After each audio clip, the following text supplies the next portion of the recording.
पिंपरी चिंचवड महापालिका निवडणुकीत प्रचार करत असताना उपमुख्यमंत्री अजित पवार यांनी भोसरी विधानसभा क्षेत्राचे आमदार महेश लांडगे यांच्यावर तर सडकून टीका केलेली आहे.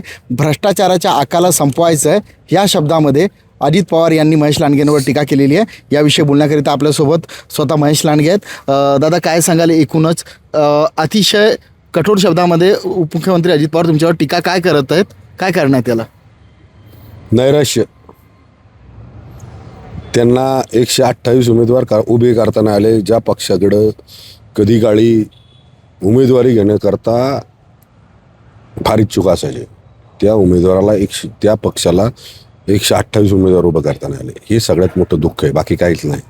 दादा, तुमच्यावर तर त्यांनी असा आरोप केला आहे की महापालिकेची तिजोरी खाली केली, कुत्र्याच्या नसबंदीत घोटाळा केला, ई क्लासरूममध्ये घोटाळा केला, रस्ते बांधणीत घोटाळा केला आणि टेंडरिंगमध्ये रिंग केली, अशा प्रकारचे आरोप करत आहेत. आणि ते स्वतः राज्याचे उपमुख्यमंत्री आहेत, तुमच्यासोबत सत्तेमध्ये आहेत. ते कुठेतरी अंकुश ठेवण्यात कमी पडले का तुमच्यावर? आणि असे खरंच घोटाळे झाले आहेत? त्यांनी आरोप केले, पण तुमच्याकडं काय दिलं त्यांनी? अजून तरी दिलं नाही, पण देतो म्हणाले. मग ते दिल्यावर आपण बोलू काय ते. मग मी पण त्यांना त्याच्या संदर्भातली माझी हे देईल त्यांना.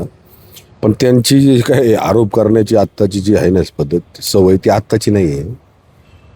2000 जसं मी राजकारणात आलं तसं पाहते, निवडणूक आले की आरोपावर भाषणं करायची, याच्याशिवाय त्यांना काय जमलं नाही आयुष्यभर, कधीच नाही जमलं.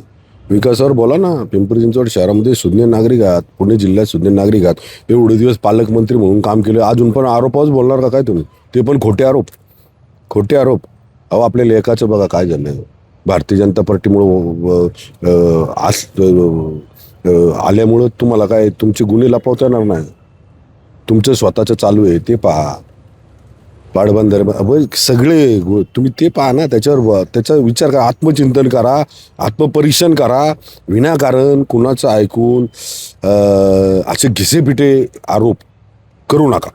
काय तुमच्या उंचीला ते शोभत नाही असं मला वाटतं. महापालिका कर्जाच्या डोंगराखाली दाबली महेश लांडगेंनी असा आरोप करत आहेत. ग्रीन बॉन्डच्या नावाखाली 200 कोटी रुपये त्यांनी कर्ज काढलं आहे असा आरोप करत आहेत. काय सांगायला विषयी? ते ती घंटा वाजवाय काय लागते ग्रीन बॉन्डला?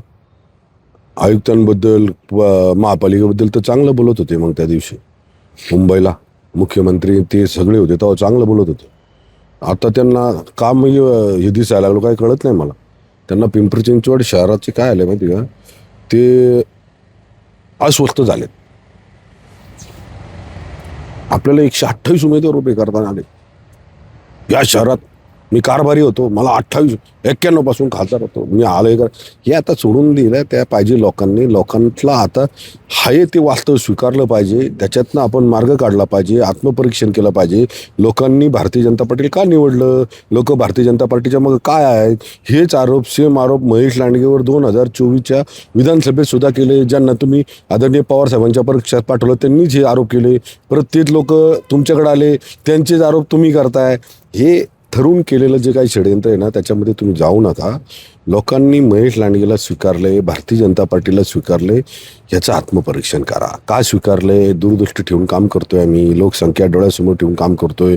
2031ला किती असेल, 2041ला किती असेल, 2050ला किती असेल, त्यानुसार आपलं शहर वाढत असताना आपल्याला नागरी सुविधा गरजा कशा पूर्ण करता येईल, इथलं इन्फ्रास्ट्रक्चर कसं डेव्हलप करता येईल, इथलं ट्रॅफिक ओळच्या. तुम्ही 30 वर्ष शहराच्या जिल्ह्याच्या राजकारणात पालकमंत्री म्हणून काम करता.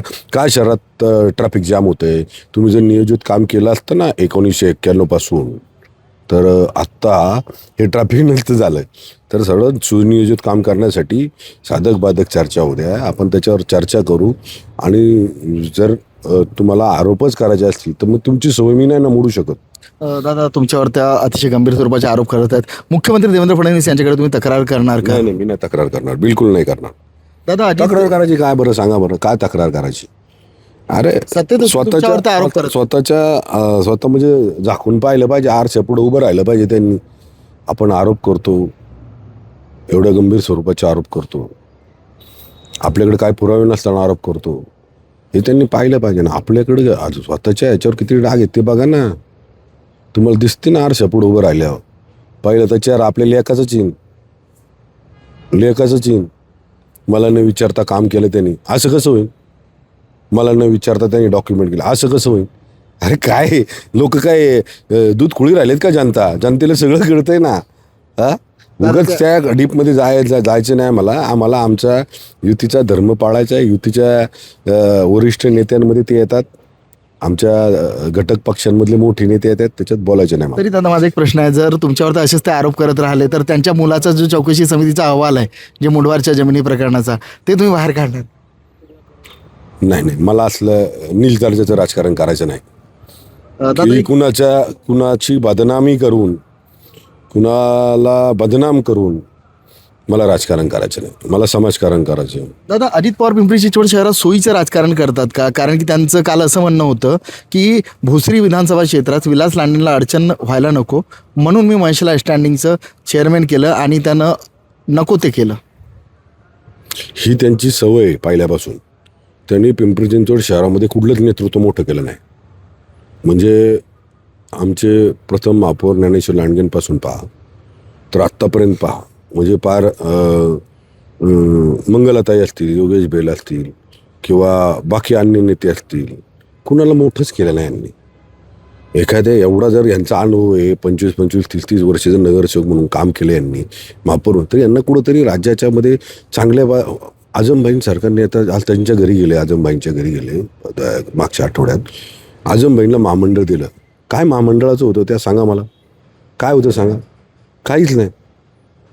एखाद्या इथल्या नेतृत्वाला मोठं करायचं त्यांनी कधी ठरवलंच नाही, कधीच त्यांच्या मनातच येत नाही. त्यांना असं वाटतं सगळ्यांनी त्यांच्याकडे यावं आणि मग ते ठरवणार. अरे इथं जे लोक राहतात त्यांना विचारा ना काय इथलं. आणि हे बघा, कुणी राजा म्हणायचं नाही, राजाचा पोरगा राजा होईल आता सोडून द्यायचं. लोक ठरवतात की आमचा लोकप्रतिनिधी कोण, आणि राजा नाही, जनसेवक, लोकसेवक, कारभारी नाही, लोकसेवक. हे लक्षात ठेवा. ते यांना काय झालंय, थोडंसं तो अहंकार आलाय. एवढं असं तसं हे ते, आणि माझ्याकडे कोणीच येत नाही, तर जरा थोडं अहंकारामुळे ते बोलतात त्यास. दादा पिंपरी चिंचवड शहरात भाजपचे 4 आमदार आहेत, 2 विधान परिषदेवर, 2 विधानसभेत आहात तुम्ही.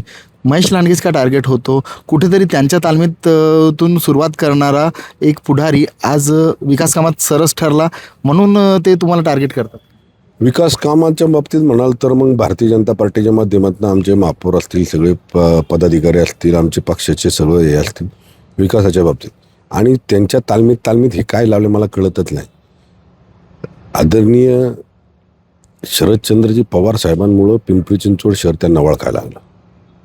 त्यांचे नाही राहिले ते भारतीय जनता पार्टीत आले, त्यांनी हे बोलावंच नाही. त्यांच्या तालमीत तयार झाले असं म्हणावं लागेल ना. पारिवारिक म्हणजे त्यांचे जर सख्य पवारसाहेब, आदरणीय पवारसाहेबांनीच त्यांना हे केलं ना. 91 मध्ये कोण ओळखत होतं पिंपरी चिंचवडला?